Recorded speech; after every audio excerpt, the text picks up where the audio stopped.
বিসমিল্লাহির রহমানির রহিম। আলহামদুলিল্লাহি ওয়াসসালাতু ওয়াসসালামু আলা রাসূলিল্লাহ, আম্মা বাদ।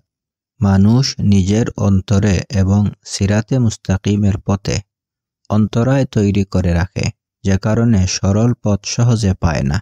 এগুলোর মধ্যে অকৃতজ্ঞতা অন্যতম, যা বর্তমান সমাজে ছোট বড় সবার মধ্যে ব্যাপকভাবে ছড়িয়ে পড়েছে। অকৃতজ্ঞতা ঝড়ের গতিতে সমাজের রন্ধ্রে রন্ধ্রে ছড়িয়ে গেছে। মানুষকে কৃতজ্ঞ হতে আর অন্যের শুকরিয়া আদায় করতে তিনটি গুণ উদ্বুদ্ধ করে। প্রথমত বুদ্ধি, দ্বিতীয়ত চরিত্র ও তৃতীয়ত বিদ্যা। একজন বুদ্ধিমান মানুষ নিজের প্রতি অনুগ্রহকারীর শুকরিয়া আদায় করবে না কিভাবে? তাই প্রতিটি মানুষকে আল্লাহর প্রতি বাধ্য থাকার পরেই মা বাবার অনুগত হওয়া সবচেয়ে বড় কর্তব্য। কেননা আল্লাহ মানুষের অস্তিত্ব সৃষ্টি করেছেন, আর মা বাবা সন্তানের অস্তিত্বের মাধ্যম হয়েছেন। এজন্য সন্তানের প্রতি মা বাবাকে দয়া করতে দেখা যায়। জন্মের সময়, জন্মের পর, শিশুকালে, কৈশোরে, যুব বয়সে ও পূর্ণ বয়সে। এই সন্তান বড় হয়ে মা বাবার অবাধ্য হবে, এটি কি কৃতজ্ঞতা? না, অবশ্যই না। সুতরাং সন্তান মা বাবার বাধ্য থাকবে, এটাই বুদ্ধির কথা। লক্ষ্য করলে দেখা যায় বহু লোক গড়ে স্ত্রী সন্তান রেখে গভীর রাত পর্যন্ত বাইরে কাটায়। বাচ্চারা হয়তো একসময় ঘুমিয়ে পড়ে, স্ত্রী জেগে থাকে, ভয়ে ঘুমাতে পারে না, স্বামীর অপেক্ষা করে, দরজার কড়া নাড়ার প্রতীক্ষায় রয়, নানা চিন্তায় উৎকণ্ঠিত হয়, স্বামীর কি হলো, কোথায় গেলেন ইত্যাদি। অথচ স্বামী বন্ধুদের সাথে আড্ডায় ব্যস্ত। স্ত্রীর অবস্থার অনুভূতি নেই তার মধ্যে। ফোন করে হলেও স্ত্রীকে সান্ত্বনা দিতে পারত যে আসছি, নিকটে আসি ইত্যাদি। কিন্তু না, তা করে না। বরং উল্টো এসে বলে, আমি ব্যস্ত মানুষ, এই প্রোগ্রাম, ওই সাক্ষাৎকার ছিল। এভাবে কি স্ত্রীর প্রতি কৃতজ্ঞতা আদায় হয়? স্ত্রীরা দৈনিক প্রতিবেলা খাবারের পর হাঁড়ি পাতিল ধোয়ার কাজ সারা দিন, সারা মাস, এমনকি সারা বছর করে থাকে। যদি স্বামীকে এই দায়িত্ব দেয়া হয়, তাহলে দুদিনেই হাঁপিয়ে উঠবে, আর উক্ত কাজ বিরক্তিকর মনে করবে। এজন্য স্ত্রীর কৃতজ্ঞতা জ্ঞাপন করা কি যায় না? শুকরিয়া কি বলা যায় না? অথচ সবাই জানে বান্দার শুকরিয়া আদায় না করলে আল্লাহর শুকরিয়া আদায় হয় না। আল্লাহর প্রতি কৃতজ্ঞতা জ্ঞাপন শুরু ও আদায় হয় মানুষের প্রতি কৃতজ্ঞতা প্রকাশের মধ্য দিয়ে। আল্লাহ তাআলা প্রত্যেক মানুষকে যাদের মাধ্যমে অস্তিত্ব দিয়েছেন, মা বাবা, সামাজিক মর্যাদা দিয়েছেন শিক্ষক, এছাড়া পুরুষের জন্য স্ত্রী, নারীর জন্য স্বামী, আত্মীয় স্বজন ও প্রতিবেশী দিয়েছেন। তাই সন্তান কৃতজ্ঞ থাকবে মা বাবার প্রতি, ছাত্ররা কৃতজ্ঞ থাকবে শিক্ষকের প্রতি, স্বামী স্ত্রী একে অপরের প্রতি, আত্মীয় স্বজন একে অন্যের প্রতি এবং প্রতিবেশীরা পরস্পরের প্রতি কৃতজ্ঞতা প্রকাশ করবে। এটি নৈতিক দায়িত্ব। বড় আফসোসের ব্যাপার, আজকাল মানুষ মানুষের অনুগ্রহ অস্বীকার করে। উলামায়ে কেরাম বলেন, প্রকৃত ফকির ওই ব্যক্তি যার অভাব সম্পদের নয়, বরং অভাব অন্তরের। আর অন্তরের অভাব সবচেয়ে মারাত্মক, অর্থাভাবের চেয়েও নিকৃষ্ট। সম্পদ আজ আছে তো কাল নেই, কিন্তু অন্তরের দয়া, ভালোবাসা ও কৃতজ্ঞতার স্বল্পতা স্থায়ী অভাব।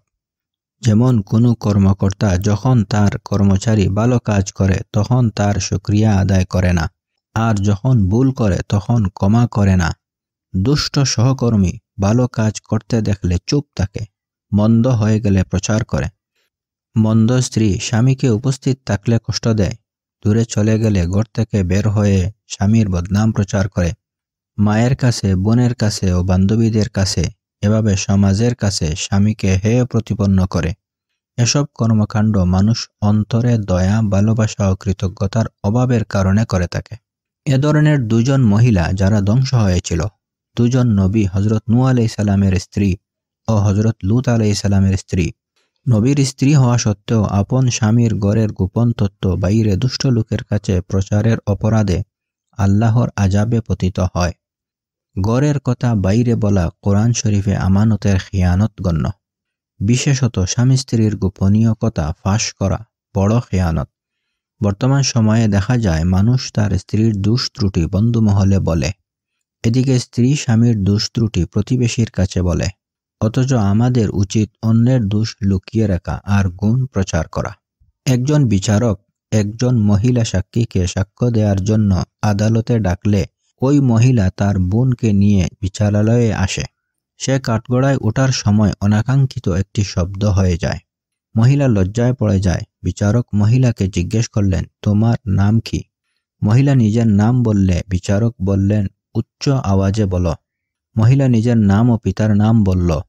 বিচারক বললেন, আরও উচ্চ আওয়াজে বলো। এবার মহিলা তার বোনকে বলল, আল্লাহর প্রশংসা, বিচারক আমার থেকে বের হওয়া ওই আওয়াজ শুনতে পায়নি।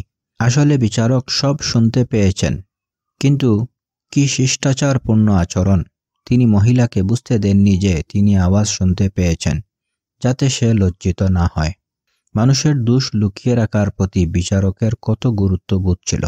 বিয়েতে দেখা যায়, বিয়ের পাত্রপাত্রী দেখতে এসে বর কনে একে অপরের সাথে কি মধুর আলাপ করে, রকমারি মিষ্টান্ন নিয়ে আসে, ফুলসহ কত কিছু আদান প্রদান করে, কত কীর্তিকলাপ অনুষ্ঠিত হয়। সেই যুগলের সংসার কদিন চলতে না চলতেই যখন ঝগড়ার সৃষ্টি হয়, তখন স্বামী ও স্ত্রীর কথাবার্তা শুনলে বিশ্বাস হবে না যে তাদের মাঝে পূর্বের ওই অবস্থা ছিল। সম্পূর্ণ উল্টে যায়, যেন ওই মহিলা কোনো কালে ভালো ছিল না, ওই পুরুষ কোনো কালে ভালো ছিল না। তাই মানুষের উচিত বিবেক বিবেচনা অনুযায়ী প্রত্যেকের প্রাপ্য অধিকার আদায়ে সচেতন হওয়া। শিক্ষক আমাদেরকে শিক্ষা দিয়ে গড়ে তুলেছেন, মা বাবা জন্ম দিয়ে লালন পালন করে বড় করেছেন।